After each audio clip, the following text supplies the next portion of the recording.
pessoal, e aí a nossa proposta, né, diante dessas perguntas que eu fui fazendo para os pais, é propiciar aos pais um autoconhecimento, um tempo para eles pensarem neles mesmos, nas suas emoções, né, sentimentos, nos seus pensamentos, o que estava se passando, né, na vida deles, no coração deles, né? Porque as mães das crianças atípicas, né, tem estatística, né, gente? Muitas delas são mães solos e mesmo as que não são, elas enfrentam muitas dificuldades com relação à sobrecarga mesmo de tarefas, levar as crianças nos atendimentos, né, externos, é muita demanda. Então é preciso que nós, enquanto professores, enquanto sala de recursos, cuidemos desse pai, né? Busquemos criar redes de apoio, encontros que realmente dê a eles voz, né?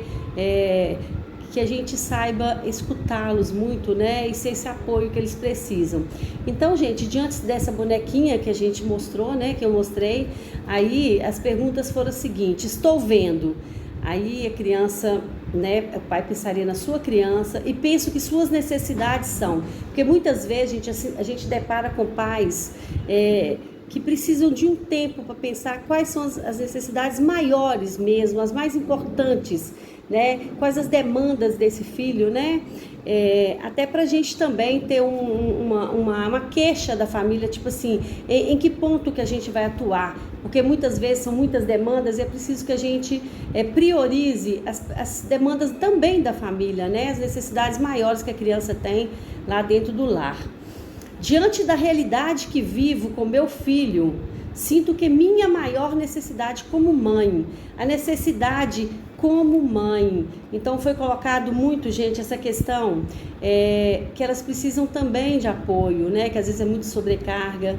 A gente muitas vezes vê algumas mães fragilizadas, cansadas, né? E ainda tem que lidar, né, gente, com esse preconceito, com essa discriminação da sociedade. Então, a gente tem que ter muita empatia mesmo, misericórdia, não só no sentido de colocar-se no lugar do outro, mas de poder, às vezes, ser uma escuta, uma palavra amiga, né? Poder levar um auxílio, né, para essa mãe.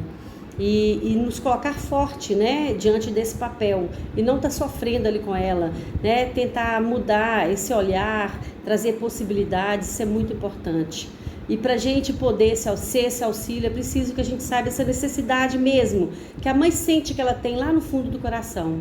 Outra pergunta: tem sido presentes no meu cotidiano sentimentos e emoções como?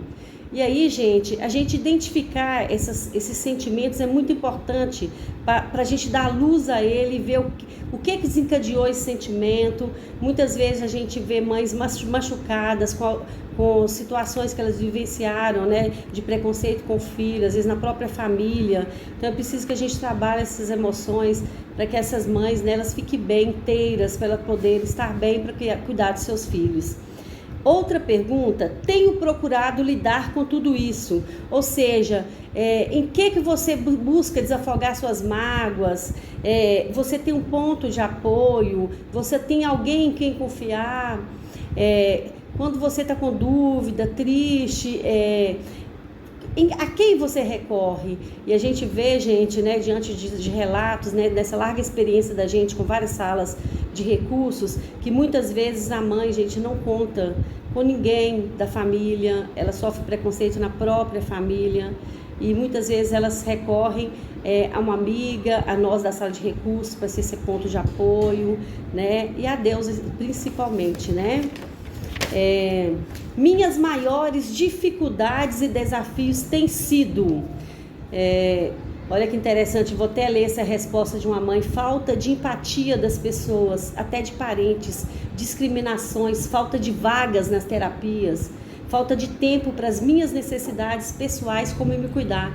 Gente, eu já vivi uma experiência de uma mãe que falou que não tinha mais prazer de ir numa loja escolher uma roupa e era muito vaidosa quando solteira. Então a gente tem que resgatar essa autoestima das mães, né? Porque elas têm que estar bem fortalecidas, felizes, com a autoestima elevada, para poder trabalhar todos esses sentimentos nos seus filhos. Outra pergunta: quanto à existência de uma rede de apoio, né? E aí, gente, a gente enquanto escola, tem que ser essa rede de apoio também, até com um olhar mais técnico, né? Ainda mais as escolas hoje têm a equipe psicossocial, que é o assistente social, psicólogo, usufruir desses profissionais. A gente, professor da sala de recursos, que estuda muito, os coordenadores, a direção, tá todo mundo aí, né? Junto com essa família, fortalecendo essa família, criando essa rede de apoio. É de extrema importância.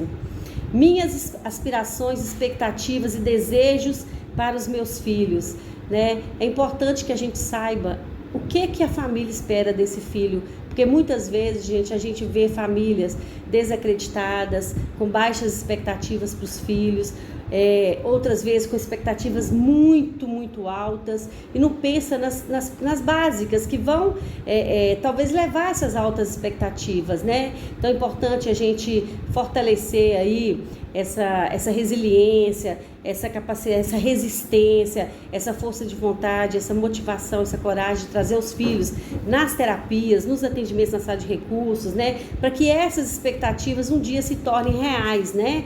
Num trabalho de extrema parceria com da sala de recursos, com a família e toda a escola, enfim, né? Outra questão, minhas aspirações, expectativas e desejos para meus filhos, para minha família. Aí já pensando na família, que a gente às vezes vivencia muitas situações de uma família desequilibrada, porque a criança grita muito, a criança chora muito, né? Às vezes o autista está num desajuste emocional muito grande, né? E aí a gente podendo auxiliar a família a lidar com essas questões, tranquilizar um pouco essa criança, com toda a ajuda, gente, de todas as pessoas envolvidas, vai trazer maiores aspirações de harmonia mesmo no seio familiar, que é tão